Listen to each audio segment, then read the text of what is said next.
Hey, it's Haplin, and in this module, we're going to learn a little bit about sales pipelines in high level. So we're going to leave workflows really quick and head to a previously undiscussed feature called opportunities. Opportunities is a great feature that allows us to visualize and customize our actual sales process. Let me just create a new one to show you what I'm talking about. Let's go to pipelines and click create new pipeline. I will call this standing offer. So the idea here is I'm going to map out the process that someone goes through from first entering into the system to finally buying the most expensive thing I have to sell. So in that process, the first step is probably something like opt-in. Then I'll click add stage and make the next one. And I'll continue filling this in until it accurately represents the entire sales process. So in this case, with my example that I've been running with this bakery giving away a free cup of coffee, maybe the end result is that they're trying to sell $100 gift cards for the holiday season and they're selling them for 75 bucks. So that's what a real conversion is.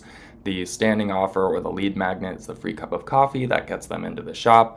When they come into the shop, the clerk or the cashier marks the offer as redeemed for that contact, and then they pitch them on buying a $100 gift card for the holidays for just 75 bucks and try to make sales that way. This is a really simple example. You could map out a much more complicated sales process using the same feature, using the same logic. I've seen real estate pipelines that have like 16 stages in them, so that's a really common use case as well. There's appointments, there's signatures needed, there's all kinds of different things involved in the sales process, but let's just keep it super simple for the sake of this example. I will hit save on that, and now when I have an opportunity in the pipeline, obviously I'm looking at a different one, but when we have opportunities that fill up the pipeline, we can just click and drag them to another stage. And that's a really beautiful thing. So somebody who's involved in the sales process can be managing leads manually that way. But we can also manage them automatically, and that's what I'll show you next. Let's pop back into our workflow and I'll show you how that looks. So I'm back in the free coffee workflow where every time somebody fills out the form, they're gonna get the free coffee coupon emailed to them. And the next thing I'm going to do is add an opportunity. We've got the action creator update opportunity here, and I will just select the pipeline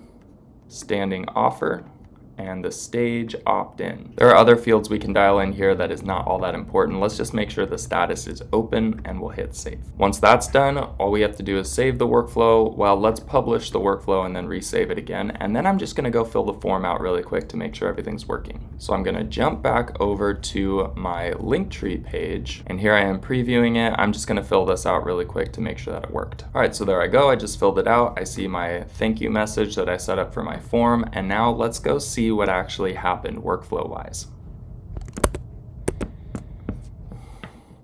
Way to check on this is to click automation and then go into the automation that you're hoping ran, because there's really good reporting on this. We can see already there's some validation that things are working because there's 2 people enrolled, but then there's even more specific enrollment history as well as execution logs. If we go to opportunities and are looking at the right pipeline, we will see that there is now somebody in the opt-in stage. So now we're sure that this is actually working, and there's all kinds of cool stuff you can automate with pipelines. I just showed you how to have a trigger automate some pipeline movement. You can also have pipeline movement trigger other automations, like if somebody moves to this stage, then send a different email or a different SMS follow-up or some other kind of action. So that's all for this module. Now that you understand the power of pipelines, you can go ahead and move on.